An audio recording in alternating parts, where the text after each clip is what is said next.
Hello, you are listening to Ultra Q episode 19. I had to take a second to quickly look at the number there. My name is Red. I'm joined by Mel. My canon event is being dished on the side of a mountain. Rip. And I'm joined by Razin. I'm stuck in a tiny test tube. Help! Oh shit. They made you small.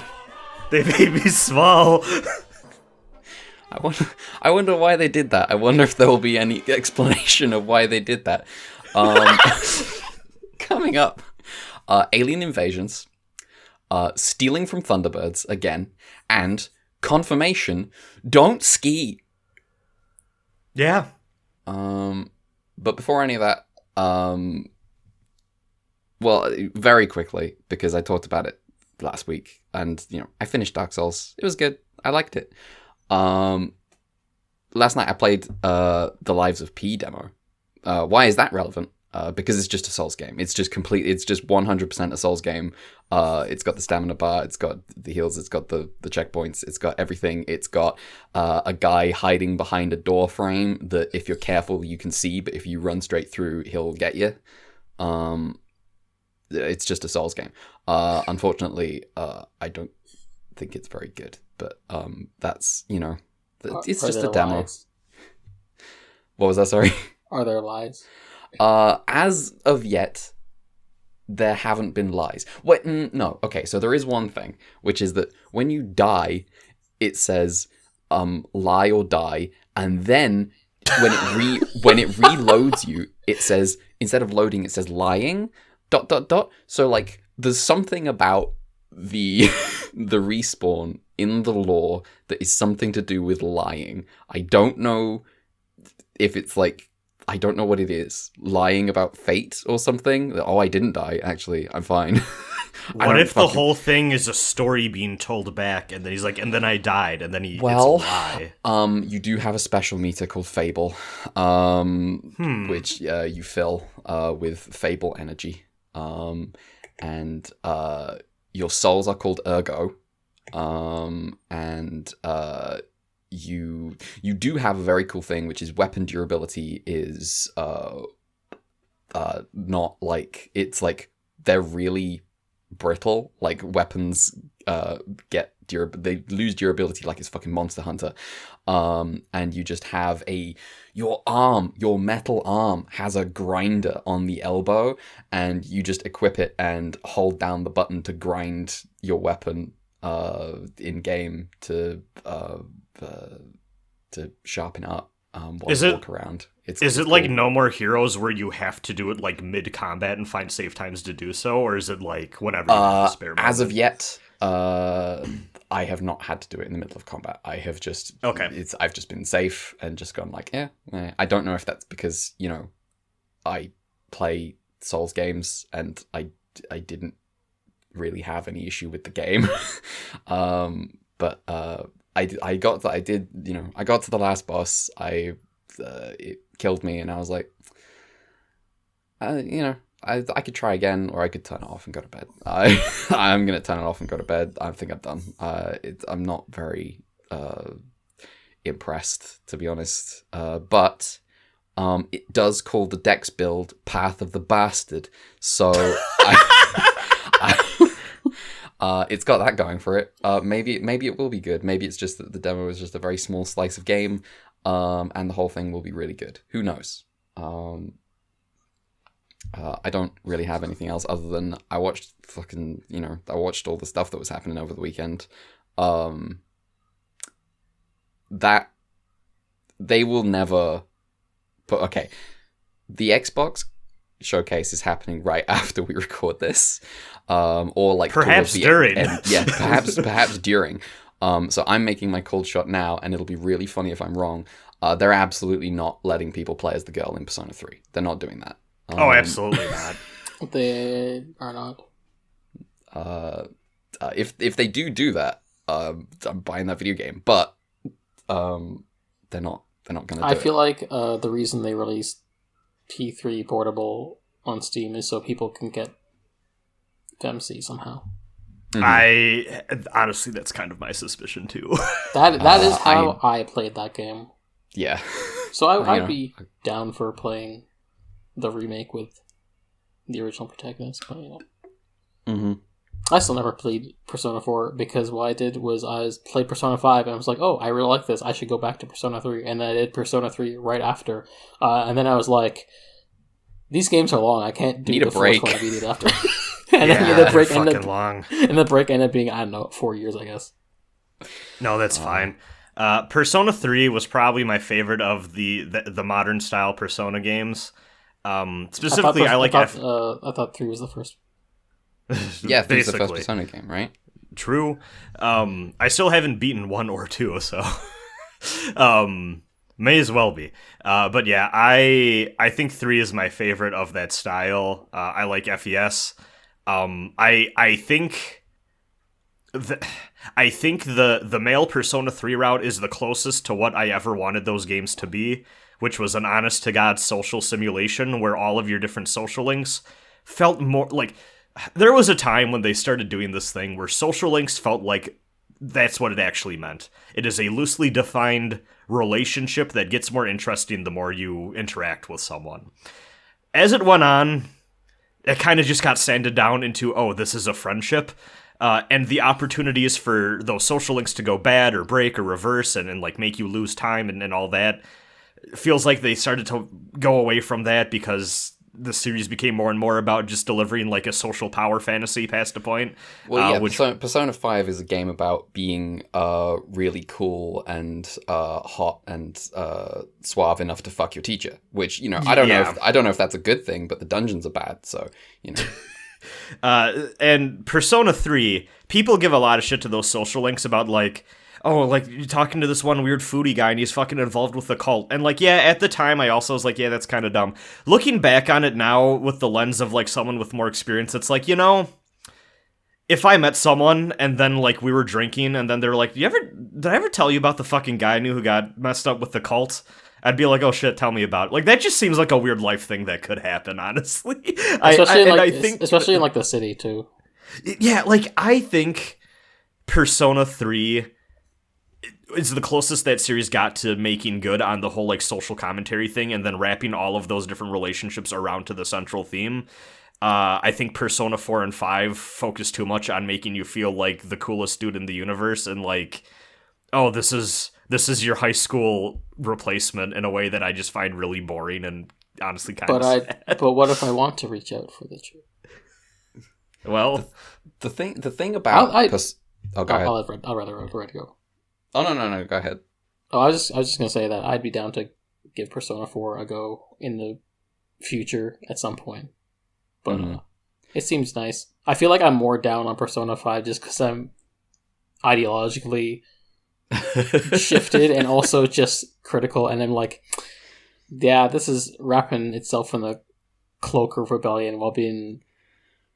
Yeah, pull yourself up by your bootstraps. It's your tyranny exists because you, the player, do not take responsibility for your own destiny.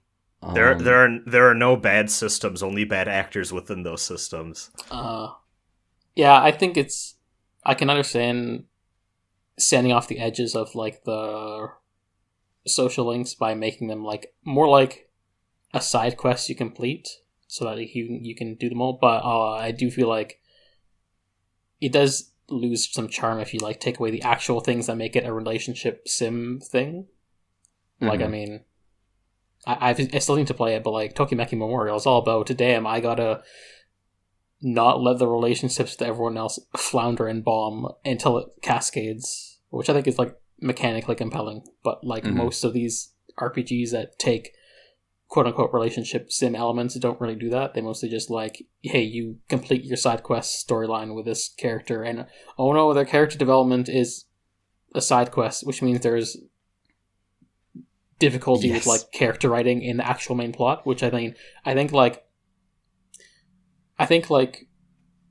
in Persona 3, at least in the male route, like in the female character in FemC, it's like different, but like with the male route, your social links are not with any of your party members at all. They're just other random people. And then in Persona 4 and 5, like all your party members are their own social links. And like I think that's like, you know, impact. Well, things. you can date you can date the women. The problem with that, and I do hope they fix this in the remake, is that you have to date them. You cannot have a connection with them that isn't romantic. So if you want to max out every social link, you have to just be a cheating dirtbag, which is annoying as all hell. Unfortunately, the writers of this game have not realized the third eye that is polyamory, but also I wouldn't trust them with that anime. Oh, definitely not. But starting a fucking change.org. We gotta get a harem ending in Persona 6. Jesus, that will fix the world. And I also, too, I like that P3 cast a lot because they genuinely feel like a group of high school friends. And that includes sometimes people are moody or dealing with their own bullshit for their own reasons. And, like, sometimes people have off days. Sometimes people are mad at you for pretty justifiable or understandable reasons. Sometimes people are just kind of going through some shit and, like, you rub them the wrong way and they yell at you. And then, like, a week later, like, okay, sorry, I was kind of a dick. It feels very natural in a way that immediately I feel like they start to drop as soon as they start to do like P4 and other stuff. I think about this all the time, but there is a scene with Yukari in Persona 3 where she's kind of having a moment, and one of the options is to like hug her, and like it means a lot to her, and like it's a good moment for both you, like the main character and her, and kind of like establishes like a kind of a more romantic relationship within the main story if you want to like pursue that. And it's like a nice touching thing. Later on, there's like a weird pseudo callback to that in her S-Link, where she almost gets attacked in an alleyway, and she's very mad about it, in part because she wanted to go out and like do stuff alone, and then you followed her anyways, and then like you can kind of be like, well, you got into trouble, it's a good thing I was there, and one of the options in that situation is to hug her, and if you go for the second hug, she's like, do you just fucking think every time I'm sad you can just do that and like make me feel better? Like, fuck off, dude. And it's like genuinely such a great moment for those two characters, but then the entirety of the Persona fan base decided that this means Yukari is a bitch with daddy issues, and then we never got interesting character writing ever again. No, I hate everything. The optimist in me is like, well, maybe them remaking will, especially because like the one director is gone, would mean that they have a better understanding of how to go forward, and like, this is like, there's some good stuff here that we kind of left behind. But the pessimist to me is like, we're gonna do the Persona 4-5 thing everyone loves and put it into the P3 energy thing. I am full cynical mode with Atlas just because I still need to play Soul Hackers 2. I suspect I'll actually kind of like Soul Hackers 2 because it's the TMS people. But Soul Hackers 2 has very, very simplified kind of social dynamic, because it's not a Persona game, but it does have some of the vibe, and so the three main party, you can just hang out with them. It's just called hang out. You just get little, like, you collect items out in the world that are like little topics, or like you finish a quest that raises like a question that ends on like, we need to consider the world of stuff, the thoughtfulness, and you just get a little notification, new hangout available, and you just go to the bar and you hang out with one of your three friends or a combination of them, and just talk about the topic that you unlocked. And that's it. It's just a little skit. Devil Survivor really 2 nice. has a similar thing going on, and I always like when they do the more pared down social stuff the few times they do it, because it's just like, it's just a nice little hangout character moment, but sometimes I feel like because they're less prominent, they have more freedom to just make like a nice little character scene. Whereas like Persona, I feel like sometimes those social links really stretch out because it needs to last for like a fucking 90-hour RPG.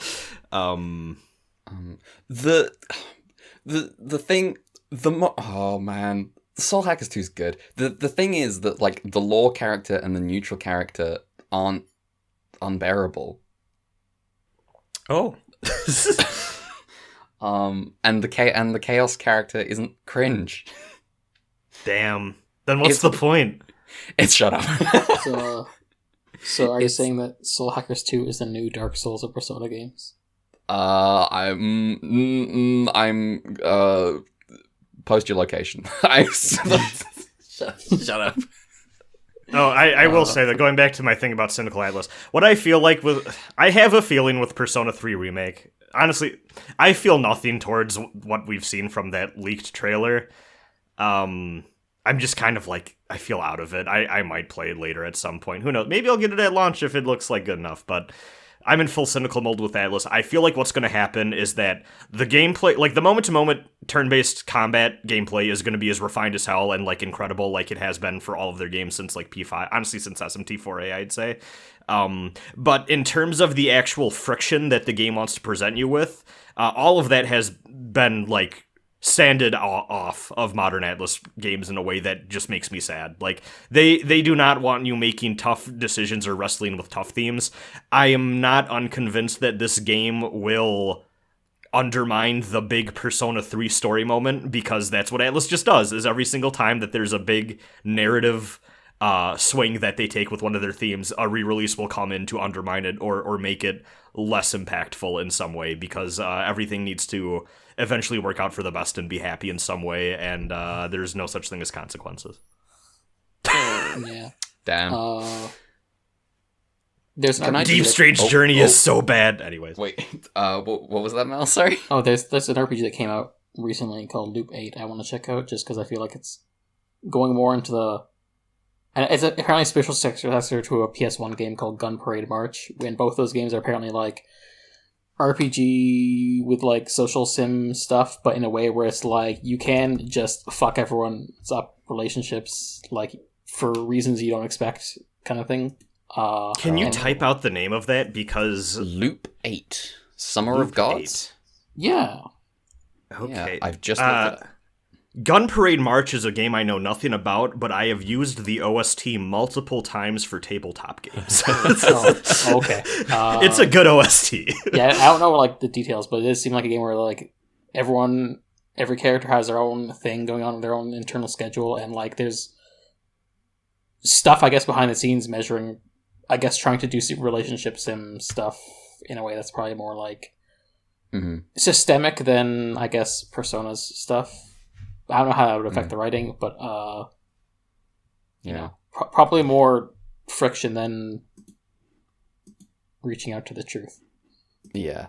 I've been, on a similar note, I've been looking at Eternites kind of, a bit, because, like, they really go hard on the fact that this is a dating game.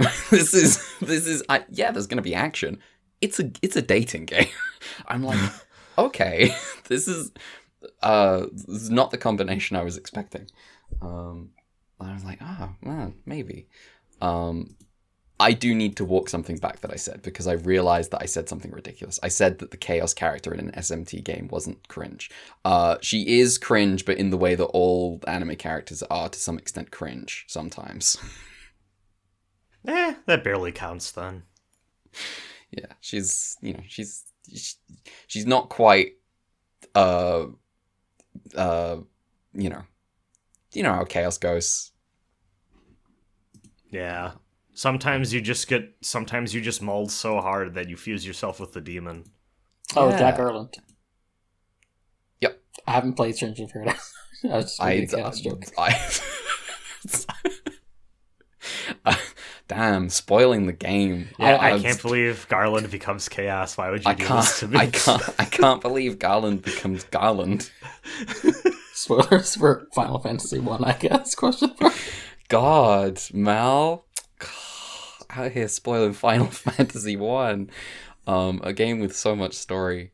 That game, shockingly... Have y'all played Final Fantasy 1? No. I've played Final Fantasy 1. I'm probably going to play it at some point, because I actually do want to play Strangers of Paradise, but a friend was like, yeah, you'd get more out of it maybe if you played FF1. It's not like FF1 is long or no. arduous. FF1 is probably the RPG I've played it the most in my life. I imagine it's very easy to replay. It is. And also, too, like, you got the multiple different class combinations, and everyone who gets deep into FF1 stuff enough, it's like, eventually you're doing, like, oh, what if I tried to do, like, a solo run? And, like, Yeah, I beat Final Fantasy 1 the only way I know how to beat a JRPG, which is SMT Fizz build. Yeah. I heard that the Fizz build in SMT5 is cool, so I want to do that when I play that game. I always do Fizz build. The Fizz build in all SMT is cool, is the thing. Okay. Yeah. So should I just do that in all of them?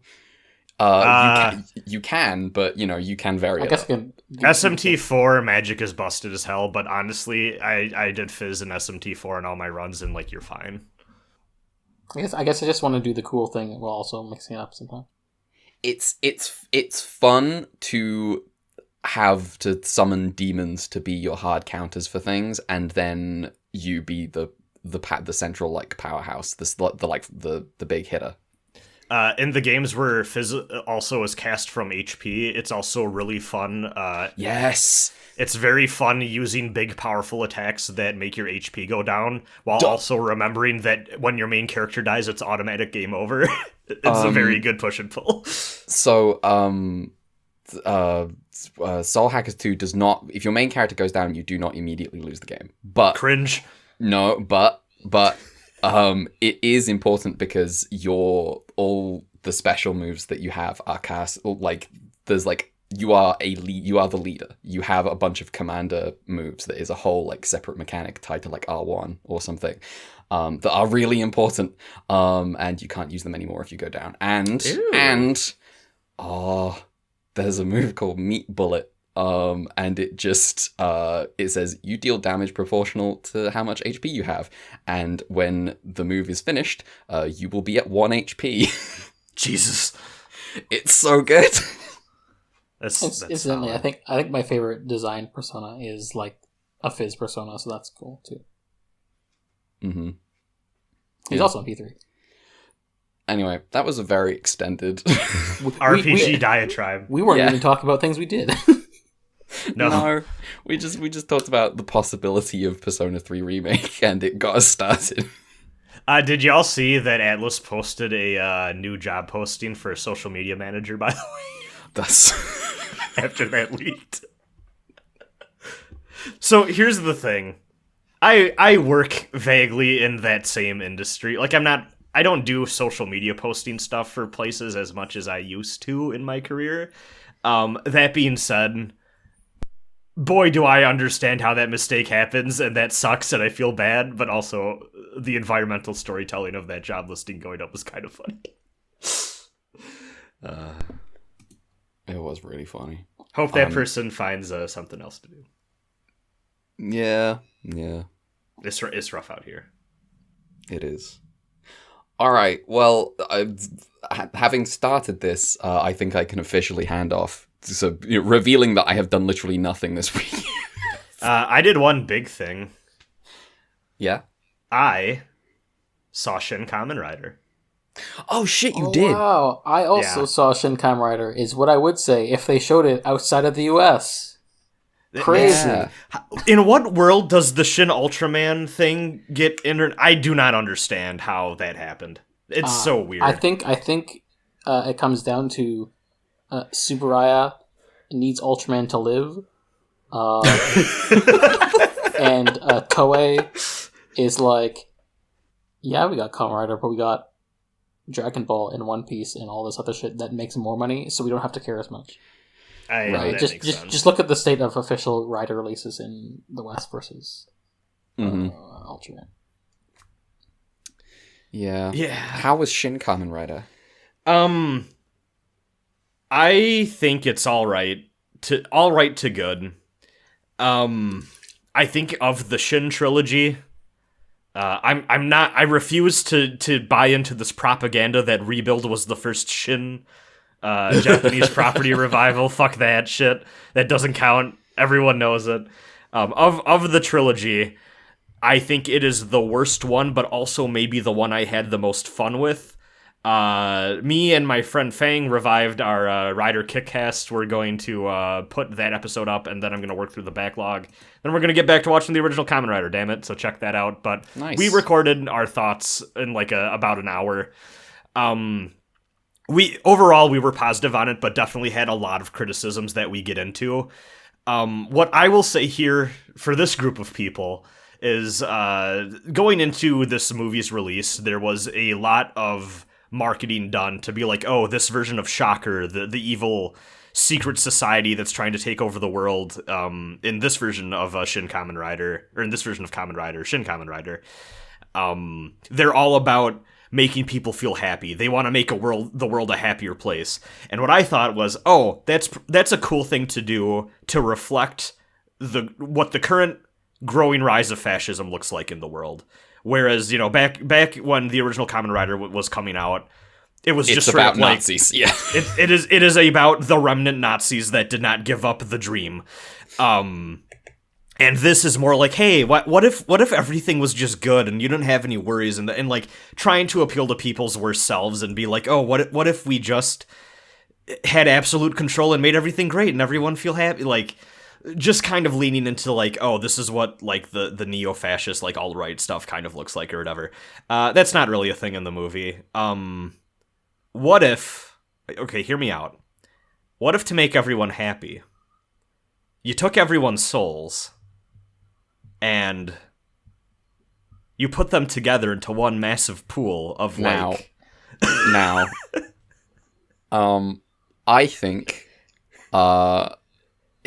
this is, well, that sounds like the end point, the end game of a lot of Buddhist beliefs. So I would imagine that obviously this movie is pretty in favor of that, and definitely does not take an Evangelion stance, or a wider anime stance on this. Well, I'm sorry to disappoint you. What? How? What if we all stood together and through hard work and perseverance, even though we're sad sometimes, had our individuality and fought for a better world, not as one united big soul in a place called the Habitat Realm. The Habitat Realm. Yeah, that. So I hate to say that because it is a minor spoiler, but like, there is a point where I was, the antagonist gets to reveal like his big plan, and I'm just like, Ano, you can't do this again. What are you doing? You can't just do it again, bro. You have to stop. You have to stop. Why'd you do this for Kamen Rider? Jeez. It's a superhero thing about how the Nazis want to take over the world, and they made you a eugenics cyborg, and now you're gonna fight. You're gonna use the power that you have, with regret, to fight to fight the shocker and make the world a better place. And you're not gonna give in to. You're gonna try to. You make sure that it's all like, oh, I'm too powerful. I'm this body of mine that has been turned without my willing to. It's Kamen Rider. I should fucking watch Kamen Rider again. I fell off like just before it switched Kamen Riders, and I heard that maybe the second Kamen Rider was not as good as the first one because the first Honkai is cool. Hongo is cool. Hayato is a little bit more of a shit in like a funny way. And actually, I think me and Fang both thought that Hayato was done pretty well in this movie. I don't want to say too much, obviously, because I think that if you know production stuff about why there's two Kamen Riders, they actually lean into that and do some fun stuff with that. Well, that's fun. Okay, I know because I know writing stuff. Yeah. And I'm so torn because they do actually do the tragic, like, oh, forcefully turned against your will into like a cyborg and then using that reluctant power for the right reasons thing. And there are a few like emotional beats in this movie that really hit. My problem with it is that, so remember when we saw Shin Ultraman and we were like, this is 3 episodes of a TV series bootleg together into one movie. Yeah. This is like 7. That's really funny. It's really rough. And they don't. Hongo may as well just be full cyborg, not a person in this movie. They barely really touch on his human life or his human side of everything. Ruriko is also in this as his love interest and like sidekick, and she is a full cyborg this time. She's not just like the doctor's. Well, she is the doctor's daughter still, but she is a augmented person as well. And they have like a kind of interesting relationship, and I think what Anno and Ko wanted to do is they wanted Kamen Rider and his love interest to feel kind of robotic and weird, and then as the movie goes on, you start to see more of their human side, and you see like Hongo's like depression and like the tragic side of the character. Whereas all of the enemy Augs they call them Augs too, by the way. Okay. All of the enemies. Fucking video game ass. Yes. Yes. So is there a piss color filter over everything? Yeah. No. Oh. I wish, God. I never asked for this. What a video game. But they do this thing where, and also too, I think me and Fang, well, I suggested this, but Fang thought it was funny. I am 95% convinced the reason they do that is so that they can call them Spider Aug and Bat Aug and not have like a weird legal thing happening. Spider-Man. Yes, it's no longer Spider-Man, Batman, etc. But when all of those enemies show up, they have like really lively personalities, and then immediately you see like, oh, like they're kind of a wacky person. They're also fucking garbage, evil, like trying to do like crazy, like supervillain heinous shit. So I think that they're trying to do like an intentional like reflection there, where the enemies seem really human at first, and then you're like, oh god, these are weapons. These are weaponized people. And then you see the opposite with the protagonist, where it's like these are weird robotic like super soldiers, but no, actually there is still humanity inside of them. I don't think it entirely works, because we just don't get enough time seeing Hongo's day-to-day life or what he's like as a guy, whereas in the TV show, like most episodes he just starts like hanging out doing shit at school or with his motorcycle club, and like you get to know him as a guy, and that makes the tragedy of him being Kamen Rider all like hit all the more hard, and the movie lacks that, which is kind of a bummer. I think it's also worth noting that Shin Ultraman also has the protagonist be a awkward, stiff, stoic guy for reasons. And maybe they do it better there? I don't know. I think Shin Ultraman does a lot of this better. But yeah, what were you saying, Red? No, yeah, the Shin Ultra. Sorry, I thought my brain filled Shin when you said Shin Ultraman, filled it with Shin Kamen Rider. But yes, you're absolutely right. Yes, Shin Ultraman also does this. But like the whole thing around, is it Shinji? Is that what his name is? I think it was Shinji. Yeah. Yeah, that also feels illegal, actually, now that I think about it. But yeah, Shinji works, I think. Shinji works because Hayata's a fucking robot. Yes. Right. Right. I am morally opposed to turning Hongo into a robotic man. That man is charming. That man is my boyfriend.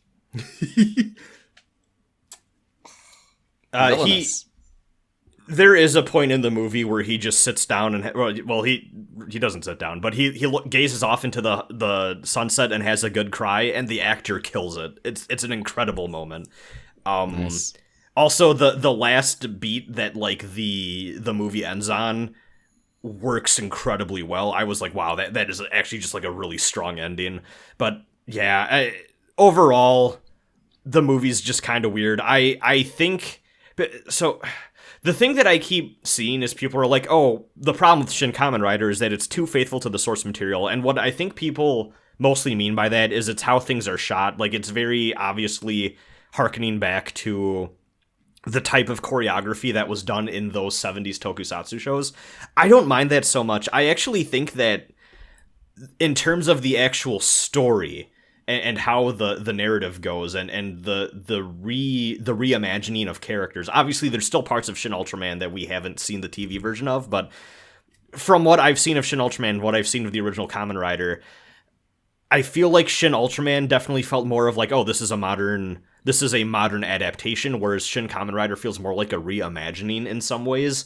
And I think that for everything they take creative liberty with that hits and lands pretty solid, there are two things where I'm like, I don't think this is as interesting, or it just doesn't work given the limited scope of a movie. I genuinely think that if this was a 6 to 12 episode miniseries thing, which is kind of what I think that's maybe what everyone involved wanted, because there's just a lot going on. It feels like they're trying to stuff way too much into one movie, and it just does not have the time to breathe. But that being said, there is sick Advent Children-esque motorcycle fights in it, too, and it's like, oh, that's cool. So who can say if it's bad or not? Yeah, maybe it's a 10 out of 10 movie. Yeah. Damn. Yeah, a mixed bag. Oh well. Did you have anything else? No, as of 2 a.m. this morning, I am back to playing Honkai Star Rail, but I don't have anything really to say on that because I'm still like in that like opening section of like I'm at the first planet now, going through story stuff before the game really opens up. Yeah, I started the game myself, and I am at the first planet too. I like the battle system. It's a lot of fun. So I'm just like sometimes just like, well, I'm not gonna bother. Like I've only opened the game like 3 times, like once a week even, and just like go. I'm just gonna do these test battles for like the trials for the gacha characters, just so I can like fiddle with the battle system as an excuse. Which is not how you're supposed to play this game, but maybe it's the best way to play this game. One thing I will actually say, and this is something that I have friends who are Genshin heads in a way that I am not, but even they kind of have been more frustrated with Genshin as of late, with like both how that game has developed, because the Hoyoverse people have been very adamant about the fact that they're not going to have a lot in terms of endgame content for Genshin Impact aside from this thing called the Spiral Abyss, which is like, I guess you could kind of call it like a Bloody Palace style like challenge gauntlet, and every floor you can pick one of 3 buffs that change how your characters work, sort of thing. The problem is it's stat gated in a way. So first of all, it's timed like Bloody Palace. Second of all, it's stat gated in a way where everything feels really damage spongy. And getting your characters to a point where you can get through and get the highest rankings that you need to like get the rewards from that can feel really grindy and unsatisfying, and honestly it feels a little boring. I dicked around with it, even though I'm not technically like caught up to endgame. You can kind of do it around like a mid-level, and I was immediately like, wow, this is just not fun. And if the entire point of building up these characters outside of progressing through the story is just doing this, I don't like, it's one of the reasons I dropped the game. It's just not fun. But aside from that, like, doing daily stuff in Genshin just takes fucking forever. Part of that is because it's the whole open world thing. Like, you have to warp to wherever the quest is and then maybe walk or glide over there, and then you have to do like a dumb little side quest thing. Sometimes they feel a little fetch questy. In comparison, Honkai Star Rail, the auto battle is very useful. There's a speed up that just makes everything go lightning fast.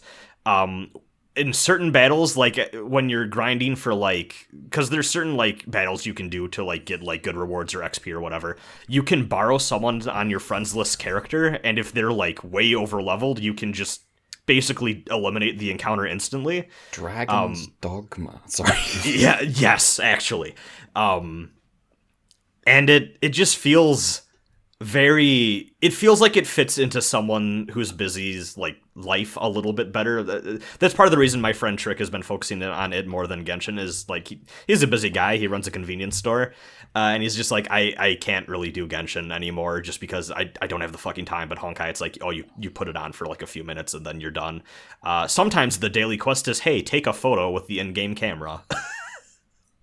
Maybe I should do more with the daily quest. Not daily, because I don't have it in me to do that, but you know. Yeah. I just feel like there'll probably be a point where, like, if I just pluck away at the game, like, every few days, I'll reach a point where I'm like, well, I'm not at a good level. But whatever. Yeah. The best way to play these is to not care so much. Honestly, yeah. That's why I haven't played this for the month since I've talked about it and since it released, and I just got back to it now because I'm like, that new character on the banner seems pretty fun. Maybe I should roll for her. Just play it like a JRPG on your phone. Yeah. Except I guess this would be like it's not J, but I'll just play a JRPG. I'll just play SMT4. Oh, the Dark Souls of Persona. Yeah, the Dark Souls of Persona. True. I've said this on the podcast before, but I remember seeing people describe the Dark Souls of JRPGs as buddy. I think you mean Dark Souls is the Dark Souls of JRPGs. All right, Mal.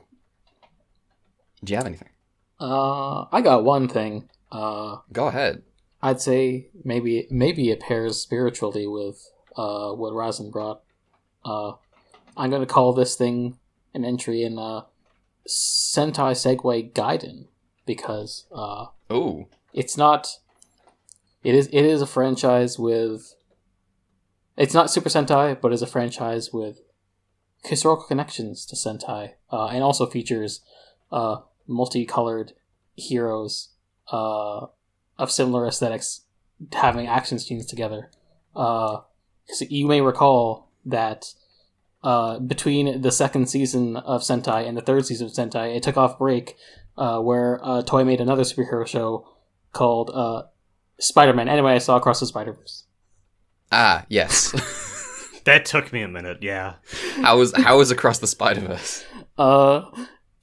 It was pretty good. I enjoyed it. Does the movie look as cool as ever?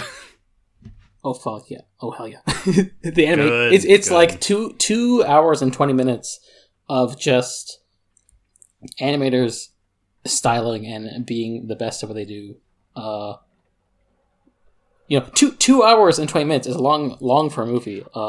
I was gonna say, pause. 2 hours and 20 minutes. Yeah, it's nuts. But I think it is a testament to the movie that I was engaged the entire time and not like losing focus, which I tend to do with movies. I struggle with movies a lot in terms of like, I don't watch movies a lot just because of that reason, because like it drains me a lot to watch them because of focus and stuff.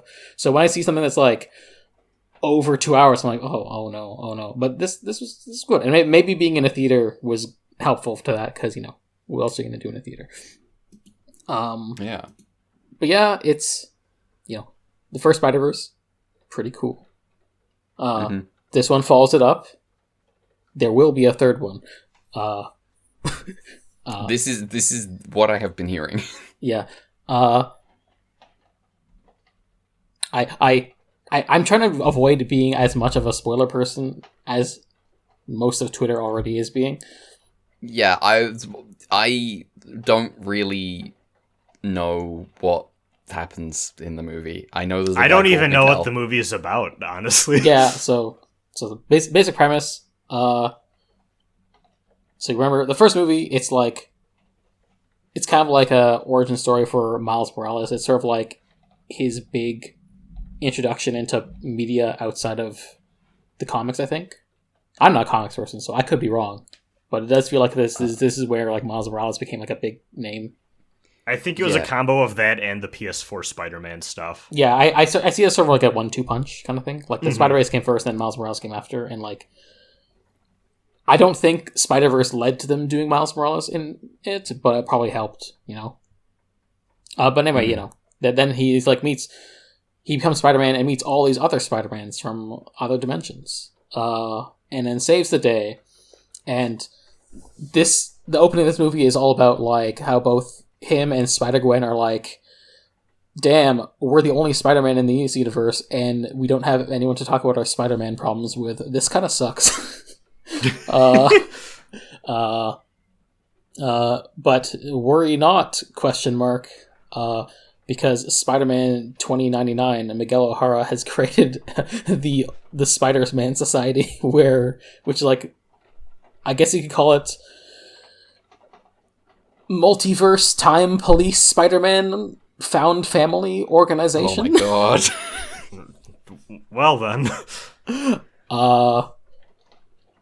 I would not put that many of myself in the same room. They naturally do the pointing meme at least once. Yes, I have seen this. The first one did it too, right? Yeah. I'm pretty sure that... Yeah. There are a lot of versions of Peter. It is weird. It does get into the thing I think you get when you get like alternate takes on a thing, or this alternate universe thing, where it's like, oh, this is the one from the gimmick universe with this gimmick. Where sometimes the gimmick is a nationality. Oh, yes. Like Well, I mean, yeah, original Spider-Verse had that already, kind of. Yeah. You got one of the main points is there's like an Indian spider from like India, New York, or whatever, and it's like, I mean, it's fun, but also a bit weird. There is like a punk rocker Spider-Man, and that's fun. There is a Spider-Man who's a car. He's not important, but he does show up. Spider car. I think they really, and also you like, I think the first movie also did this, but they really like to flex and just be like, oh yeah, this is just, we are animating and we're using the multiverse thing to do a bunch of very different, wildly different styles. Mm-hmm. Does the spider car have 8 wheels? Nah, he's 4. Alright. 2 out of 10. To be fair, Spider-Man has 4 legs. 4 legs. Oh, you know what? You're right. I assume there's a Spider-Man out there with 4 legs and 4 arms. I also assume there's a Spider-Man out there that just has 8 legs. Does that one multiverse spider guy that people like to post, which is, what is it, Spiders Man, who's just like a bunch of spiders that shape themselves into a man, like I respect that. Like they're what you call it, a hunter from Halo. But yeah, is like one of those things where like Miles is like, damn, I want to be part of the club. Want to know? He wants to be like in the Spider-Man family because, like, you know, when you're the only Spider-Man, you can't talk to people about your spider problems. But there is like one of the core conflicts of the issue. The villain, I think they took like a no-name villain kind of guy called the Spot and is like made as the crux of the conflict in an interesting way. People who are more into comics might appreciate him with me, but they're like, oh, a character who can do portals with his body. And then also you have like the Spider-Man organization being like based on, we have to protect the sanctity of each individual universes, even if it means, you know, being utilitarian to a fault and allowing like sacrifices to happen, and just like using that as a springboard to be like meta commentary on like the hero's journey / Spider-Man franchise tropes, where it's like, oh, but you know, personal tragedies are an important part of any hero's journey, or we can't like, oh, okay. we can't you know, how do you balance like the life of a few versus an entire universe reality thing? And then it's just, are they Coventry bombing conspiracy Spider-Mans? Are they letting Uncle Ben's get murdered? is that what's happened anyway? I will say nothing. I won't say too much. Yeah. I'm just wondering out loud. I'm just saying. Miles is like, damn, it's just kind of fucked up. What the fuck? And that's kind of like a core driver of the plot, because like he's like, damn, this is kind of fucked. And then meanwhile, Miguel, Spider-Man 2099, is like, no, you don't understand. I'm edgy. Because things happen to me, and so I understand, and so etc. You can see how this goes, and you can go see it in your local theater, etc. Yeah, etc. Yeah, it is cool. It's animated. There will be a third one.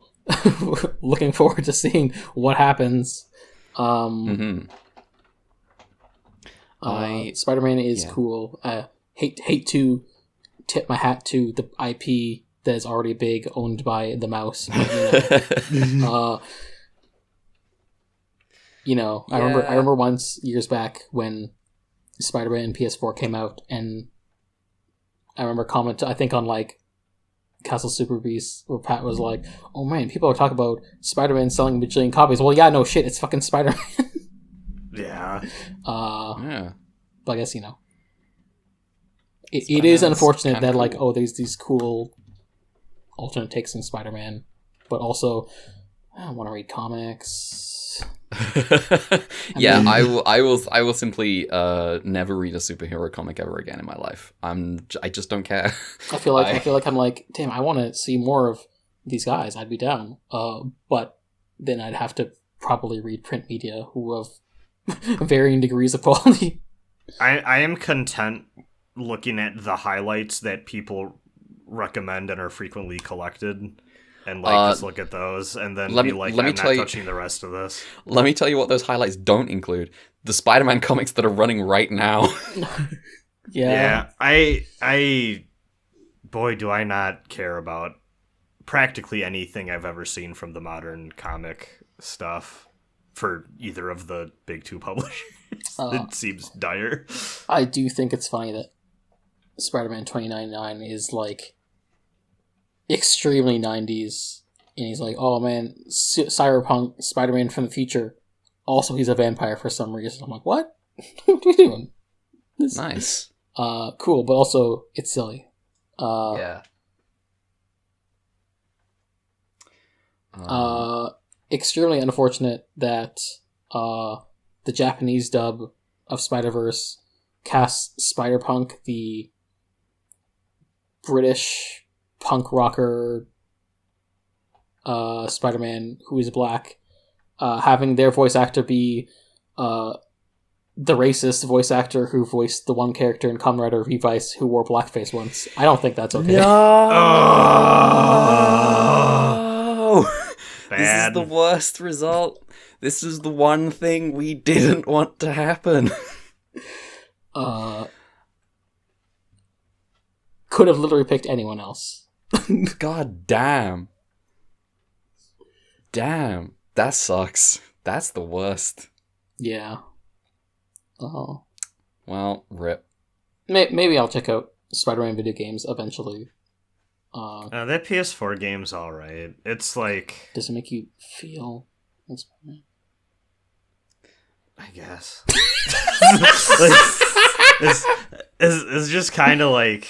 Hey, swing around to... The one thing I'll give Spider-Man PS4 over any other of those like big prestige, like premium AAA, it's relatively short, and you go in and out pretty quick, and it doesn't fucking waste your time, and I kind of respect that. I never beat it, I should clarify, but like I did a bunch of the side quest stuff, and then I'm like, let me just check my like progress, because there's a progress tracker on your save file, like it gives you a percent, and it's like I played that for a bit when it came out, and it was like, oh, I'm like 39% of the way done doing everything in this game, and it did not take me long at all to get that high, and I'm like, damn, like I actually legitimately enjoy that. I think more open world games should just let you fucking go in, have a cool city to run around in for a few hours, and then get the fuck out.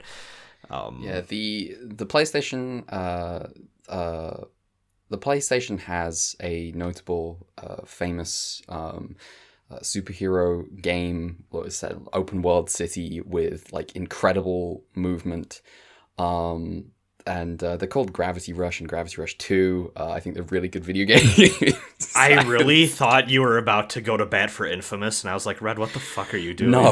No. My favorite superhero video game is Gravity Rush 2. I don't want to swing on webs anywhere. I can float. I saw the fucking Forspoken parkour movement, and I was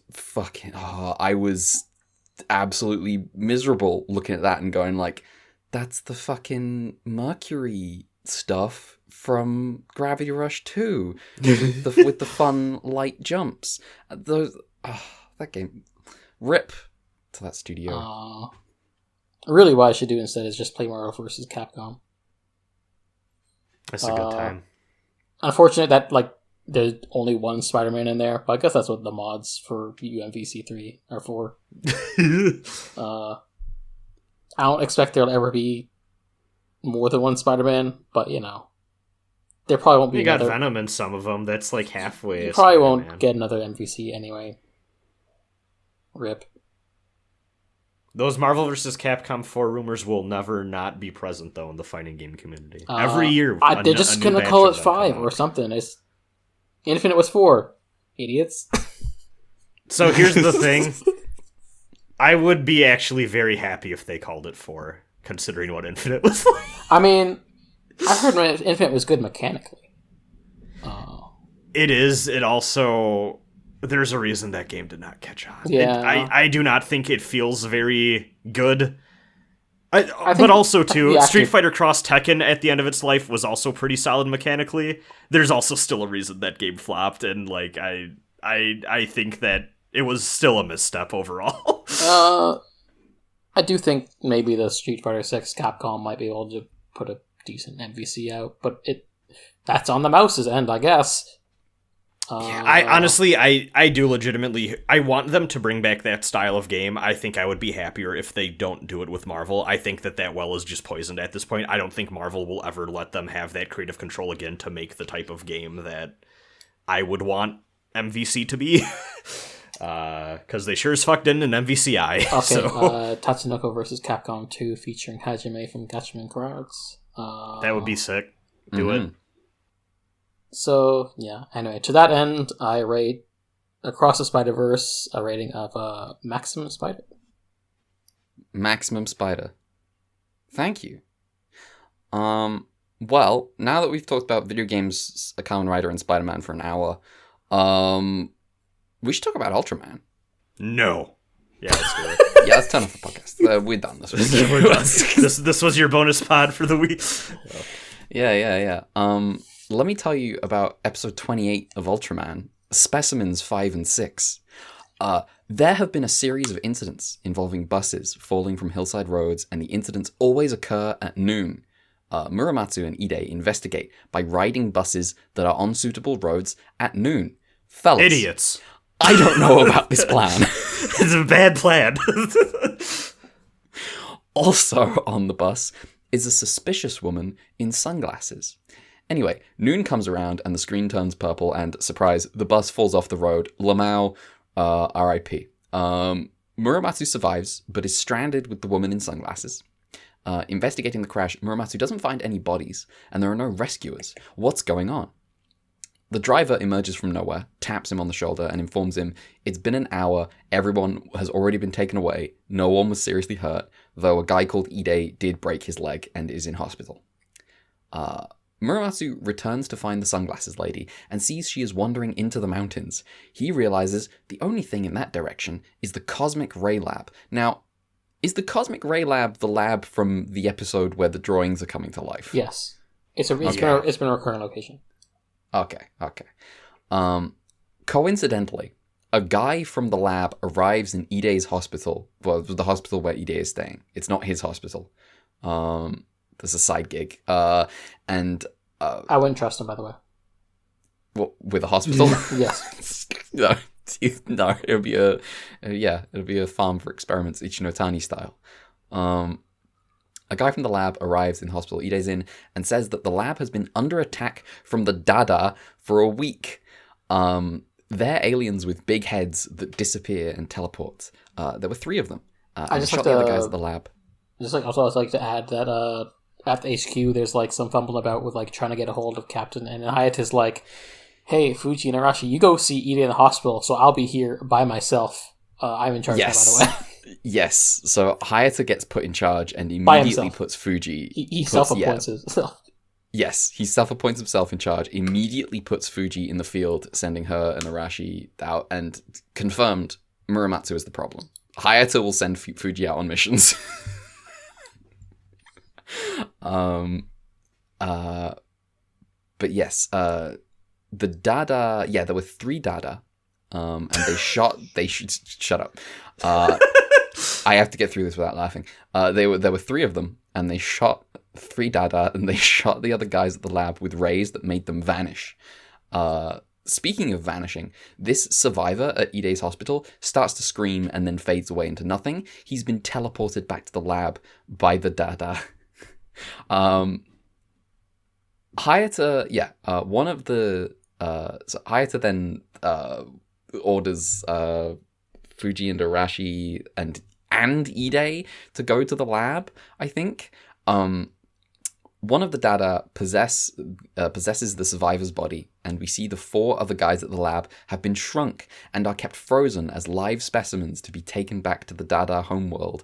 But the Dada's boss want them to acquire 2 more, specimen 5 and 6.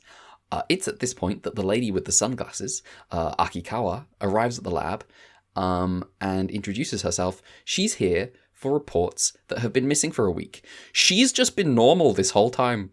Unfortunately for her, she's observant and she spots the Bioshock environmental storytelling on the table that says Dada SOS. She fails to conceal that she's seen it and is attacked by the Dada. But Muramatsu saves her and shoots one of the Dada dead. A second Dada pursues them, but fades away before it can catch them. It needs a new gun or something? It orders one from command and resumes the hunt. Meanwhile, Muramatsu's comms are jammed, but he and Akikawa turn off a generator and now he can call HQ. Hearing Muramatsu's call for help and knowing Arashi and Fuji won't be there in time, Hayata transforms into Ultraman and heads to the lab. One of the Dada turns the generator back on and chases Muramatsu and Akikawa. Meanwhile, the other turns big to fight Ultraman. Ultraman spacium beams the Dada despite all the teleporting antics. 1 down, no problem. Muramatsu and Akikawa are chased to a roof by the third and final Dada. It holds them at gunpoint and they slip and fall, but Ultraman catches them, puts them down safely. The Dada shoots Ultraman, turns him small, while Dada grows big. Let's just pause after that one for a bit. Ultraman forces his own transformation to big again and kills the Dada. Arashi and Fuji arrive at the lab, having picked up Ide along the way, and ask where the monster is, but Muramatsu laughs and says Ultraman already got rid of them, and then he looks at Hayata. Everyone knows he's Ultraman. It's at this point I wonder, why were the buses falling off roads at noon, and why were the people small? Ide complains about his leg, and we all have a good laugh. Never mind. The end. Yeah. It is funny how Hayata just walks on screen, is like, "Hey everyone, yeah, it's all taken care of." Laughs with everyone. I got here before you. I won't tell you how. I would describe this as a sloppy but fun episode. I had a really good time with this, but like, why were they putting the many people a test tube? What was? I couldn't tell you why these people are doing this. Or what they said they wanted specimens, but they didn't explain why. Yeah, they want a project of them, presumably to transport them easily, but they didn't say what the sample. Because if you remember, Challenge from the year 2020 or whatever, that had the aliens had like a reason. What is it? The Kemmer? The Kemmer had a very specific reason for why they needed bodies, which was that they have perfected immortality, but their bodies are waning, and so they need new ones. The Dada need bodies. Why? Shut up. Fuck off. A lack of understanding of a character's motivation, why they're evil. Is this Dada or Durandal? Am I right? Hey. See Destiny ending soon. Well, wow, Gundam joke. Durandal. What a guy. This Gilbert. episode was directed by our tried and true friend Samaji no Nagase. And then written by Masahiro Yamada, who, again, was someone we talked about a lot in he was the one, if you remember, Yamada was the one who was involved with that Japanese youth movement that, like, completely collapsed because... Oh, yes. But I feel like we haven't really... I don't think he's hitting it out of the park with any of his Ultraman stuff from what I've seen. Mm-hmm. But, like, he had done, like, I Saw a Bird and, like, I think not the Garamon episodes, but he had some bangers in Ultra Q. Like, yeah. I think he was the Dragon Palace person on that. Yeah. Like those 3 episodes we liked a lot, like the Kanagan one and all that. And like looking through his Ultraman stuff, I feel like none of the episodes he worked on really, like the other one that he did that I can see here was the one in the Olympic arena where the two monsters just kind of fight. Oh yeah. This episode is what happens is they crash a bus and they crash it from one episode into another. And, you know, they just forget that the bus thing was a thing. And this mysterious woman's just normal. And it's just like, what happened here? It's, you know, I had a fun time with the episode. I think there's, like, some tension here that's pretty good. The aliens are creepy. Yeah. I will say, I think that there actually was only one Dada, but there's, like, it's a three-faced monster.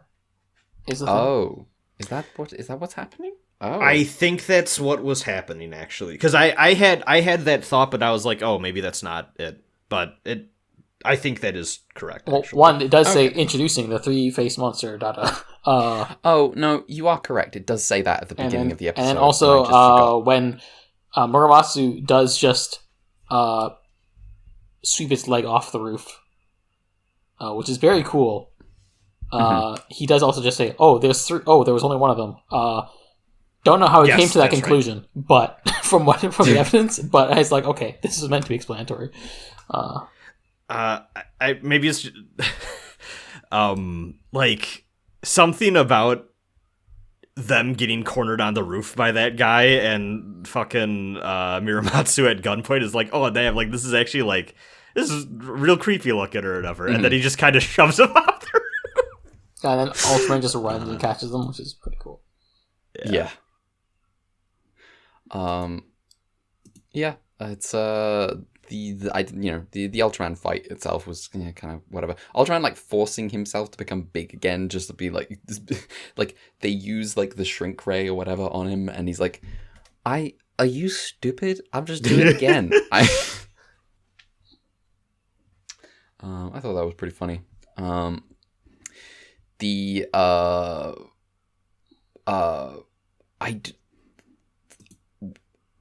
I don't really have anything about this episode other than I want to know what the bus episode was. I want to know what was happening with the I kind of want to watch the episode where this suspicious woman is up to something. Remember how the Jamila episode begins with like, oh, all of these planes and like the vehicles are crashing. Then like we learn why later, but it just like it feels so disparate. This is a Jamila prequel. Yeah, yes, there we go. But it definitely reminded me of that. And part of that might be just because it's on my brain because I watched these 3 episodes with friends and then I showed them the Jamila one after because I was like, y'all need to see this shit. They liked it a lot. But yeah. But yes. Do we have anything else about episode 28 of Ultraman? I like it more than it probably deserves, but I think a lot of it is carried by how strong the design for Dada is. Yeah, I think it's like the way scenes are shot and framed really helps a lot. Just like a lot of cool effects and stuff. Also, that guy can scream. Whoever that actor was, he knew the role and he went for it. Oh yes, yeah, that fucking scream, bro. Man, what the hell? It was him just beginning screaming and then just vanishing completely, and it was like, what the hell is going? Oh dear! Yeah. Oh no! Oh, you're fucked. I did think it was funny when the guy was like, "Yeah, everyone was fine except for this one guy named Ide," and Neuros was like, "Oh, he's okay." Oh, you broke his leg? Yeah, whatever. That'll be fine. As we learn, leg injuries, you're supposed to be able to just walk them off. Yeah, as a member of SSP, it's like mandated. Yeah, and it's also worth noting, as of this episode's completion, we have now surpassed Ultra Q in terms of episode count. Yeah, this will happen again. It'll keep happening. Yeah. Modern Ultramans are like 1,000 episodes long. Yeah. Actually, no, they're all shorter than Ultra Q. It's just funny. Most of the shows we watch I think most of the reason where this podcast is going to take a while is because there's just like a lot of shows, there are 50 episodes that we gotta watch. Mm-hmm. Yeah. 50 episodes at some point becomes TV standard or something. I don't fucking know what the deal is. All right. Well, we didn't really have much to say about that episode. It was all right. I liked it. Yeah. I have shit to say about this next episode. Just on like one particular point. Okay. Episode 29, challenge. What I've got this written as challenge to the underground. Yep. Is that same? Okay, cool. A golden kaiju has emerged from the gold mines at the town of Muramachi and has proceeded to wreck shit. The SSSP is called in, and the only information they really have to go on is that this kaiju is extremely capable underground. Ide has designed Pellucidar, the underground tank. The squad deploys, attacks the kaiju from the skies in the VTOLs, but a man waves Muramatsu and Ide down. They're the ones that have Pellucidar. They land, and the man tells them about his friend stuck in the mines who is obsessed with gold and refused to leave. When I say obsessed with gold, we mean Tolkien dwarf. This is... This man is unhinged. Muramatsu and Ide deploy Pellucidar to delve into the caves. Maybe. I also want to say, for anyone who watched the Blu-ray subs, it's Velucidar with a V for us. Oh, I will switch to Velucidar. That's fine by me. They deploy Velucidar, and I point at the screen and say, "That's the fucking mole." So, let me pull this up. Let me put this image. If you post the mole monster from Ultra Q, I'd laugh my ass off. I know you're not doing that. No, I'm not doing that. I'm posting this. That's the mole from Thunderbirds. That is. Yep. That's it. That's my one thing. So when he said, I designed Velucidar, and I was like, no, you fucking didn't. Brains did. And Brains designed that. You stole that. You're a thief. That's the fucking mole.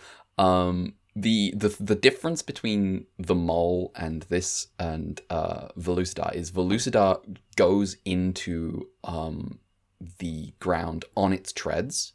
The mole does not. So the mole's thing, and I would post the video, but the clips that I found were all clips from like an ITV YouTube channel that Razan you won't be able to watch. They won't let me watch Thunderbirds. They won't let you watch Thunderbirds. And in the mole, what happens is that whole platform on top of the treads, it tilts forward, and the mole like a jet. The mole has a rocket out of the back, and the whole yellow pod separates from the rest of it and goes into the ground, following the drill, rocket powered, and it's sick. This is once again like. And again, when I say this, I don't want to be unfair to Ultraman, because Ultraman is trying this, like, model this stuff for the first time. Like, they're very good at the model landscapes, they're very good at the guys in suits, but the whole Thunderbird, the whole Jerry Anderson shtick, they're doing it for the first time, and obviously they're not going to be as good as it as Jerry Anderson, the Jerry Anderson Productions team was by the time they had got to Thunderbirds. When the mole launches in Thunderbirds, it looks so fucking good. There's just fucking cascading dust clouds and flames in the distance, and the rocket coming out the back is fantastic. I do like Velucidar though. It's fun. As like a they're trying their hand at something that they don't have like years of experience in.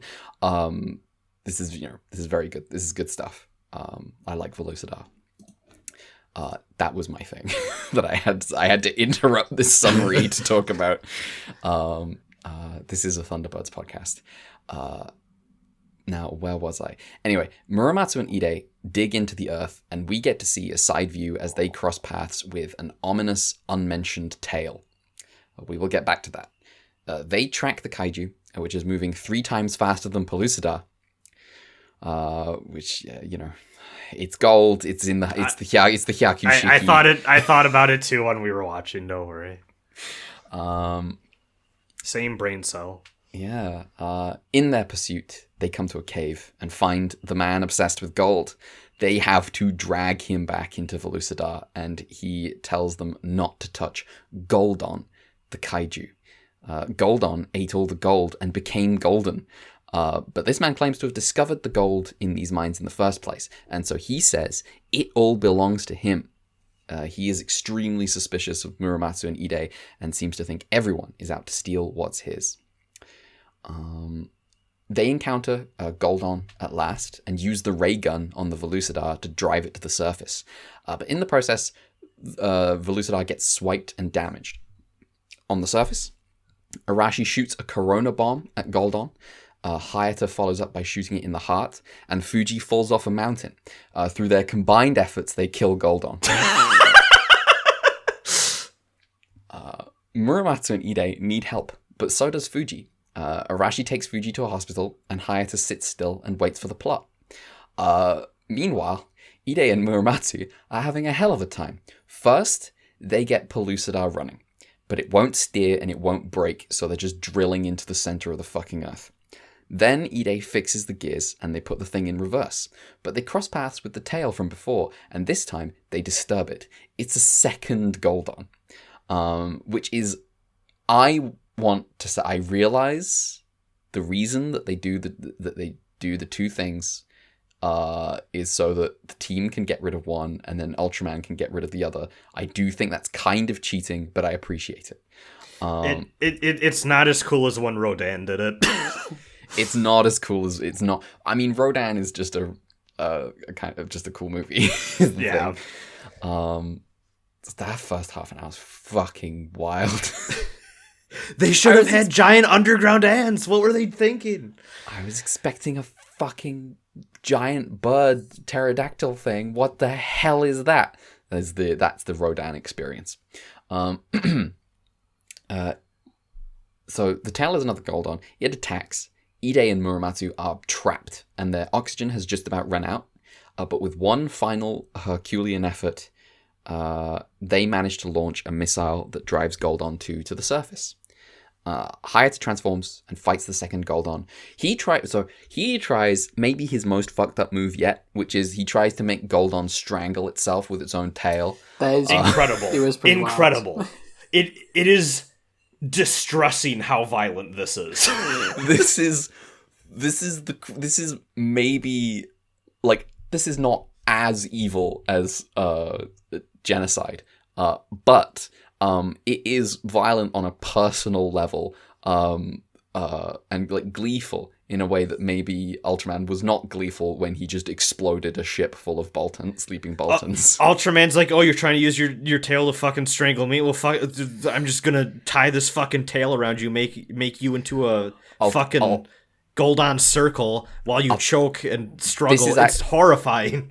This is actually character development, I've just realized, because he had so much problems with the tail from last time. With the kaiju that had a tail really beat him up. You're right. And he had such a rough time with that. He's going like Shinji, like episode 3 Evangelion mode. He's like screaming as he tries to kill this thing, internally screaming. He's got more self-control than Shinji. This is wild. And then Goldon escapes its own tail. And Ultraman's just like, oh, that's it? Alright, finishes it off with the Spacium beam.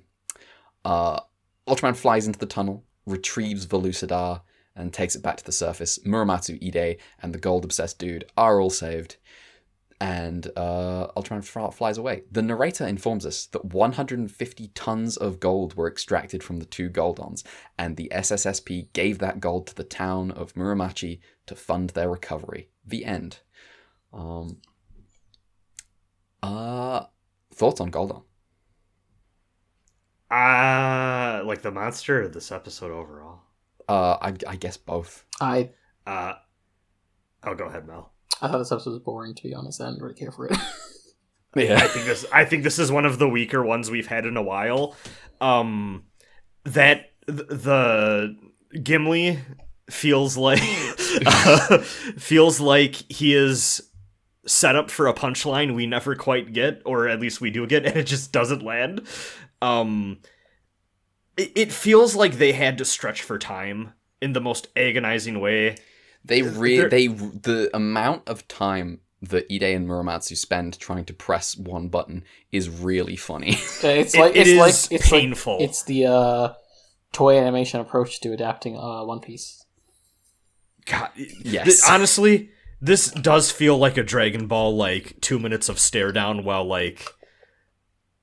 atmospheric music plays in the background, but instead it's just Muramatsu and Ide going while crawling. It's extremely funny how Ide's just edit the talking. final Flash theme over them trying to press a button. I think it's really funny that Ide talks for 5 minutes on stop. Oh no, the oxygen's going down. Oh no, we're running out of oxygen. Oh no, we're gonna run. Okay, maybe shut the fuck up. And this is such a weird thing because the second episode, the first non-pilot episode of Thunderbirds, is an episode where there are guys kind of running low on clean air in a crashed vehicle, and the mole has to come save them. And so they've kind of combined these two things into one episode here. And in Thunderbirds, it's really cool because they know how to do fucking. The tension is there. They cut back and forth. There's a lot of failed rescue attempts before international rescue show up, and it's a lot of things getting worse and worse, and it's not just saying the same thing over and over again. It's trying to fix the problem in multiple different ways, and not quite working. And then international rescue show up and they save the day, and it is what it is. Yeah. It's also that I should just say that second episode of Thunderbirds, that fucking vehicle that crashes and burns the Sidewinder. I'm just gonna send you this. This is a Thunderbird podcast now. I support you. Sidewinder. Let me show you this fucking thing. This is so cool. The way this moves is amazing.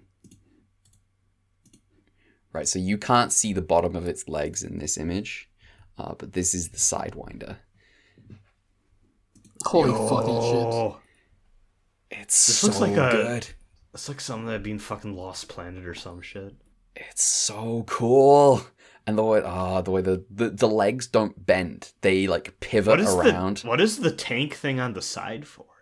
The tank thing on the side? Oh, the red cylinder. Red bit? I think that might be an is. intake or something. I don't know. Oh, interesting. Vehicles in Thunderbirds are the coolest things you've ever seen in your life. Man, I should watch some fucking Thunderbirds. Anyway, as deep into the model kit rabbit hole as I am surprised there's not a subculture of subgenre of model kit that is just shit from Thunderbirds, because I figure it seems has to be somewhere, but I haven't encountered it. I wonder if maybe it was a thing back in the day that just didn't quite make it to the modern industry. Oh, you know what you do get though, and I did own one of these, was books with technical layouts of the machines with the full cutouts, this shit. Oh Jesus! Shit. That's this is peak Star Wars visual encyclopedia shit. Absolutely, yeah. Absolutely. That's what it's all about. Anyway, we're not getting that for the Ultraman vehicles. They're a little more. They're less. They're a lot less greebly. Than some. There's a lot less. It's a lot more. They've got a kind of rounded style, and very. They've got the uniform color design and everything. I do like the Ultraman vehicles, but competing with Thunderbirds in my head, which is not fair. I salute your bravery, but it's not fair.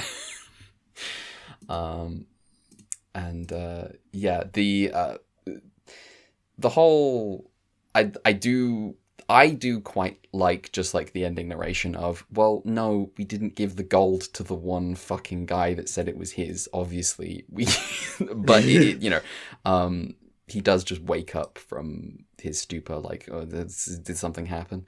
And it's not quite. It doesn't quite pay off. Like I said, the whole just. I don't think they managed to sell the circumstances of that Ide and Muramatsu are in. I don't think it works. I think you're both right. Yeah, this was also directed by Samaji Nonagase, written by Ryu Minomikawa, which again is Nonagase's ghostwriting name, so he could get that double paycheck. Nice. And then also Tetsuo Kinjo, who again, highly influential writer, did all the Ultra Q episodes we didn't like, but then also the ones we did like. So yeah. And also the Monster Highness Part 1 and Part 2 from last week. Mm-hmm. And a bunch of other fucking this guy was on fucking everything. So yeah. All right. The one other thing I'll say is I think Goldon's kind of rubbish. Yeah. He looks like he's like I don't know how else to describe it, but like when you kind of do the thing with like Play-Doh where you make like a tube made out of ring. I don't know. He looks like he's made out of dough or something. I don't know how to describe it, but I think I know what you mean. Yeah. Like kind of has a Michelin Man vibe in a way that's just kind of like whatever. Yeah. It's like the thing from the Mummy episode, but less cool. Also, too, kind of. Oh man, the Mummy episode's so cool. What? They put two guys in a suit. It's so good. Perfect. Do we have anything else about episode 29 of Ultraman? No. I can't believe I'm saying this. I think this is the one episode where I'm like, oh, the most interesting part of the episode was the fight with Ultraman and the monster. He tried. The strangle is so wild. Because normally I kind of check out on fights. I'm kind of like half watching. I like glanced up from like Notepad and saw he was getting strangled. It was like rewound like a couple seconds. Like what the fuck? What? Absolutely just high energy. Ultraman never fails to be the most evil person that exists. Yeah. Speaking of being the bad guys, let's talk about episode 30 of Ultraman. I have it as the Phantom Snow Mountain. Phantom of the Snow Mountains. The real title is Don't Ski. I still wonder if Hoshino was ever real. Yeah, maybe he was an illusion. Conjured by Fuji's maternal instincts. Oh no! Sorry, I peeked into the brains of the writers. I didn't mean to do that. Can Conjured by Maternal Instincts be the episode? Conjured by Maternal. By your request, that is the episode title now. It's either that or Three-Faced Dada. Three-Faced Dada. Alright. At a ski resort, a hunter is rescued from the unlucky Mount Idayama. This hunter says he was hunting a boar and its child, and instead found a girl called Yukinko, holding a white rabbit. Do I have that name right? I think they just call her... Yeah, my sub just called her the Snow Girl. Yes, actually that is it, because they call her Snow Girl, but that would be... Oh, okay. That would be Yukinko, that just right? hasn't been translated. I will happily call her Snow Girl because that fits with the themes of the episode of them not thinking she's a human being for some reason. Instead found a girl that they call Snow Girl holding a white rabbit. He was sick of Snow Girl interfering in hunting, and he decided to scare her and fired a couple of shots into the sky. Snow Girl called for help from Wu, a local legend, a giant yeti type of kaiju. The hunter claims Wu is the reason he nearly died. Turns out this ski resort has the fucking mayor from Jaws. He wants to call the SSSP instead of announcing anything about Wu that will scare off tourists. The Snow Girl gets bullied by some kids who dig a hole for her to fall into. They're led by the little brother of the guy, the rescued hunter, and he blames her for nearly getting his brother killed. Just as the kids start to fill the hole, unclear whether they mean to bury her alive or just be mean. The SSSP VTOL flies overhead. Hayata, Ide, and Arashi are here to investigate. The kids assure Snow Girl that the SSSP will murder Wu. The squad learn that Mount Idayama is sometimes called Phantom Snow Mountain because it's the only mountain around here that's covered in snow all year round. Meteorologists are stumped as to why. The squad reckons that if there's a monster, that's where it is. Snow Girl overhears Ide say that if a monster is defiling this lovely scenery, then the squad will be sure to destroy it with their new weapons. Snow Girl, understandably, not happy about this. The squad ski toward their destination, but find themselves heading away from Idayama. Snow Girl has been interfering with the signs. She also dug a hole that Hayata falls into like a cartoon. Ide spots Snow Girl, chases her down, and she protests that all the SSSP is good for is calling any inconvenience a monster and killing it. And she is right, but she gets away from Ide, leaving him to consider her rebuke. His psychopath clouding. In the process, like, once again, back at the lodge, Hayata's sprained leg is treated, and the squad is told about Snow Girl. A mother and child were found 15 years ago out in the snow. The mother was dead, and the child was Snow Girl. She was taken in by a charcoal miner who died 2 years ago, and she has never fit in around here, as people fear she could be the child of a snow woman, which is a famous Japanese folklore thing. There's a snow woman in Urusei Yatsura. Anyway, Ide continues to be kind of the main character of Ultraman as he reveals, my parents died when I was young too, so I sympathize with the Snow Girl. Wu attacks, and with Hayata's sprain, it's up to Ide and Arashi to deal with it.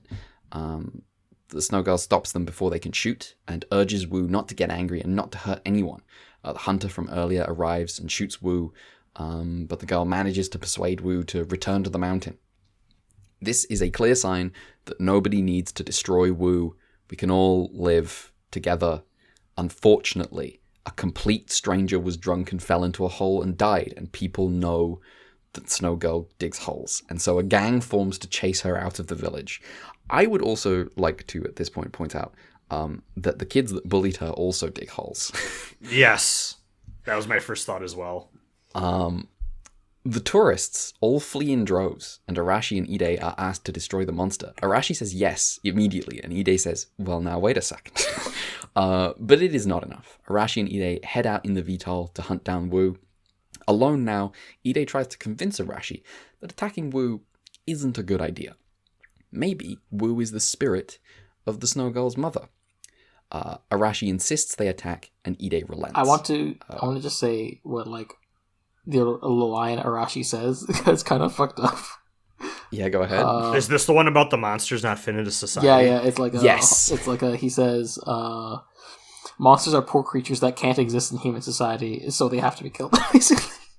Yes, I'm happy. Oh yeah, go ahead. No, go ahead. Oh, I'm happy you pointed that out because my takeaway from this episode is I love that we get more about Ide. And this feels like it's somewhat in conversation with his characterization he got in the Jamila episode and stuff like that too, of Ide being the one who cares and doesn't want to hurt the monster if the monster doesn't, if the situation does not require violence. Ide does not want violence to be used. And then we get Arashi as the counter to that, where he's just like, they're fucking monsters, who cares, just blow them all up. And it's like, I adore that the show's gone on long enough that we are starting to get these differing views on how these people handle their job and what their role is in terms of dealing with the supernatural phenomenon. And, we also get the broad, like, general irony of, like, Ide makes all their fucking weapons. If you didn't want Arashi to shoot things, don't make him guns. We'll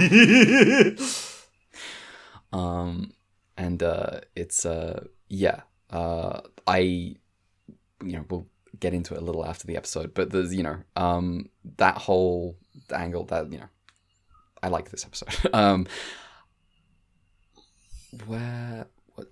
Arashi insists they attack and Ide relents. When they attack, Wu hurls snow at the VTOL and Arashi, unable to see, crash lands. Wu goes on a rampage and Hayata this is such a funny bit. Hayata peeks out the lodge window and sees a giant yeti getting closer and closer, and he's calling the boys like, "Hey guys, are you there? Are you doing anything about Wu?" It's pretty good. When he gets no answer, he transforms into Ultraman. After a fight with no clear winner, the Snow Girl collapses in the snow, and her voice calls out for Wu.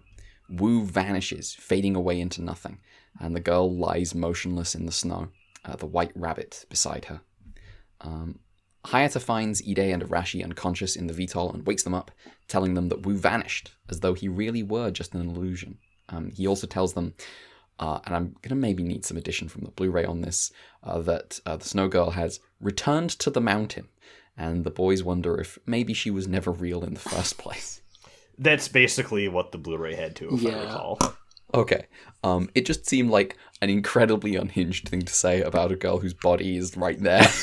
Yeah. So did she die? I think she died. So I can say now, I'm looking at the booklet that has the episode summary with the director and writer info. The last sentence is, with her dying breath, she calls out to the creature, which slowly fades away as if it never existed. Mm-hmm. She is fucking dead. So this girl just gets chased by some villagers into the mountains, and she just fucking dies. What the fuck? It's sad. The bit where, like, Arashi is saying monsters are just creatures that they don't fit in and we just have to get rid of them, while there's just a girl who's just that situation. Yeah, being chased by, like, adults with guns. Yeah. Yes. And she dies at the end is, like, I think what makes this episode good. Yes, same. It is depressing in a way I did not expect this episode to go when I saw that the monster was a funny hairy man yeti in the snowy mountains. Because there is, like, inherently when you're making a show, there's, like, and, like, you can play with this and you can deliberately run against it, but there is just, like, something about, like, making something that doesn't belong into, like, just, like, an actual literal monster sort of deprives it a little bit of sympathy. You can look at, you could look at it if you wanted to as, like, oh, it is just a wild animal. It's just like, it's a poor creature that can't fit into human society. It's Jaws. It's a shark that just it hungers for human flesh, and it just we have to get rid of it. But when it's when you connect it directly to, here's just a fucking girl that you found out in the world, and people just, like, deliberately sideline her because, like, she's weird and an outsider, and people are a bit scared of her, and they blame her for things that, once again, she is not the first person to dig a hole and put someone in it. It's those kids who bully her. It's good. It's good shit. I think connecting those two things is, like, much more direct. Yeah, I think this is the strongest episode out of this batch. It's pretty solid. Mm-hmm. This was directed by Yuzo Higuchi, who also did the one with the poison monster and the dead birds, and the guy being like, "Did you kill these birds, little boy?" And also, I will never forget that. What a weird thing to ask a child. Were you making? I were mean, you first of yakitori? all, yeah. I mean, first of all, it is a weird thing to ask a child. On the other hand, you are just sat there with a kid just brings in loads of dead birds, and you're like, I gotta ask this question. Did you kill these birds? That is fair. And then also, he was the one who did the terror on Route 87, which is the one about the ghost that they called Hydra for some fucking reason. Those are Hydra. And yeah, again, that's the one guy who it's like, oh, I can, like, not a lot of info. And then this was written by Tetsuo Kinjo, so. Oh, cool. Nice. I was shocked we got a second Yeti, especially so close to the first Yeti that we had. This Yeti's so much better. It is a lot cooler. It looks a lot better. Its face is very funny looking. I like that its eyes glow. It's a good time. Mm-hmm. I like how it moves. Mm-hmm. I like the length of hair that they went with. Very, like, shaggy. Yeah. Yes. Yeah, it looks a lot better than the first one, which was very stiff and, like, not... I don't even think it had hair. It was just, like, solid. It looked like, the person inside, it looked like their shoulders were at, like, elbow level or something. It was, like, the degree of, like, movement that it had in its arms. Yeah. Which was a little weird. But yeah, Ide continuing to be secret protagonist while Hayata gets a sprain and just, like, posted up in his bed, kind of looking out the window as, like, giant Yeti stomps closer to him and is going, hey, fellas, have you got this under control, or do I need to, do the thing? There was part of me that was wondering, like, oh, are they going to do a thing where it's like, oh no, because I have a sprained leg, I can't fight as Ultraman as good, but that didn't matter. If he transformed into Ultraman and Ultraman had a cast on his leg, I would have been like, yeah, hell yeah. If anything, turning Ultraman made him better. Yeah, to be fine. honest. Yeah, he just, like, comes back and it's like, yeah, it's just got a sprain, you just got to walk it off. Arashi says, well, it's shameful that you're crying out in pain from a sprained leg. Don't you know you're a member of the SSSP? You should be able to just, like, walk around with that, you baby. It's like, Arashi, I don't think you know much about medical science.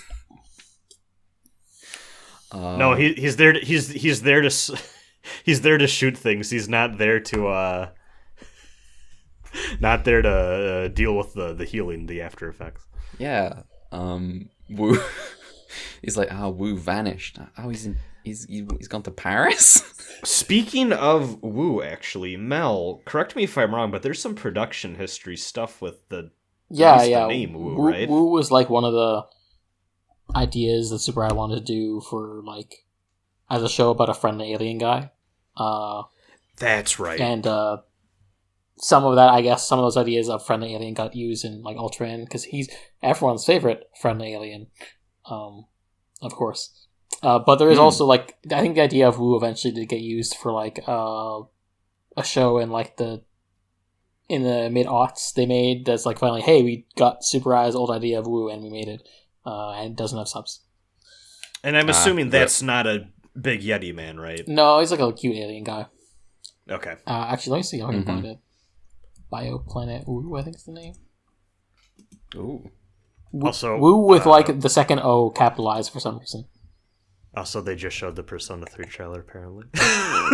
Yeah, well, you know, I'm going to be honest, I've already seen that one, so I don't mind. Yeah, here he is. He's a little friendly alien guy. Oh, this is a fun little guy. Oh, that is a fun little guy. I like that. There's another guy. He's got the Shinji suit from the rebuilds. You're dead wrong. Here's another form. I don't know. I don't have the context for why there's two of them, and one of them is like a mascot. This is amazing. These are both really good. This is the little guy from Berserk. This is Schnoz. I have a patent-seeking brain. I'm sorry. No, you're not wrong. This is a friend. This is a little friend. I like this. It's criminal. This doesn't have subs. Yeah, I'm hoping we're gonna keep running into this problem the more we do this fucking podcast. I'm trying to work on getting some sub stuff. I'm like, hey, this Yeah. past week I got some raws I can rip at some point. But Yeah, Mel doing the work. that I can't said, do summaries. hiring people to do subs costs money, so I don't know how much I can actually do on my own. Yeah. Yeah. No. We do not have a Patreon, but if we did, that's what I'd use it for. Mm-hmm. Well, this guy's amazing. I love this guy. Same. Do we have anything else about this last episode? Guy's fucking dead. Jesus Christ. She's fucking dead. Yeah, I liked this episode talking about it. I think this is maybe a top 5 for me. Like, I didn't feel that way watching it, but it's good. I think it's really I'm the good. same. Yeah, I do feel better about the episode after talking about it. I just felt fucked up because, like, yeah, she just dies. Yeah, it's like mean in a way that Ultraman hasn't like there've been like episodes where like it's sad that the thing died, but this is like mean. This is like This is like, oh, you're dead, and we're gonna act like you didn't exist now. For it's sympathetic to the victim of this, but also it is mean to the victim. It's like, damn, yes, she's there's no happy ending here. If people don't want you in the community, they will just fucking get you out. And that's it. Rip, you're done. They suffered no consequences except for their ski resort got destroyed. Yeah, they can tell themselves that you just didn't fit in. It's grim. Yeah. Well, as Avril Lavigne once said, all this time you were fucking pretending, so much for my happy ending. Wise words, Avril. Oh. Yep. I think that's a podcast. That's not. I'm not doing that as the outro.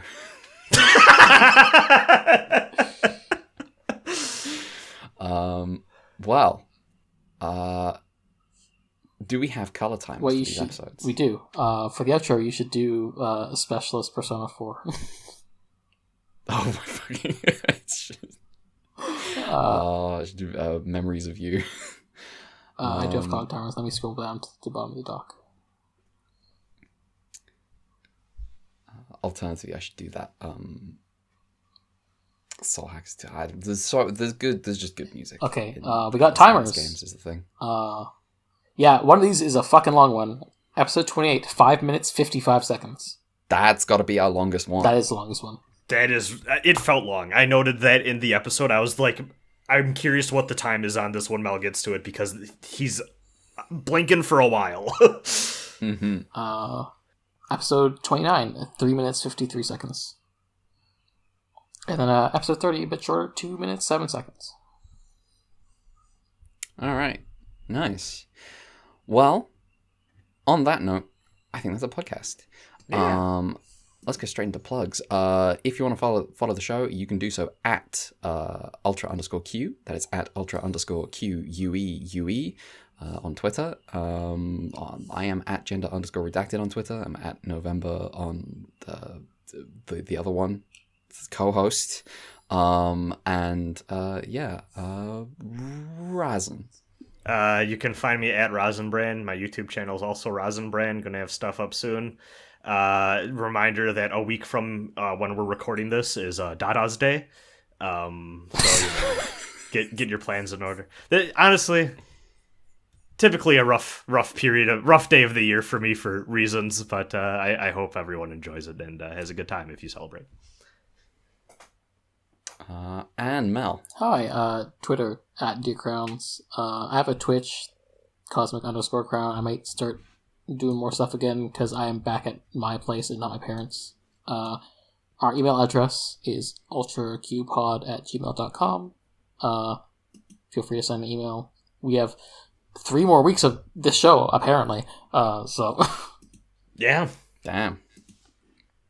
We still need to get to 2 of the 3 guys that we came in knowing about. One of them should be soon, according to the DVD Yeah. Yeah, one of them is on the other page, mirroring the one I looked at in this booklet. So, and the other one is, well, I know exactly where they're going, and you can probably guess based on where they are in Shin Ultraman where they're going. yeah. I'm excited for the one that's just over the horizon. I'm excited for both. They're both classic guys. Dada also is a classic guy. Also. Oh, okay, that's cool. Alrighty. Well, I think that's a podcast. I certainly am. I don't know about you two. I'm gonna go watch the rest of the Xbox showcase. I'm gonna go watch video games. It's hard to say it. Time to say it. Goodbye. Goodbye. What? Every memory looking out the back door. I'm done. I'm sorry. You are done. You're off the podcast now. I don't even know what to say here. Bye. Bye. World premiere. World premiere.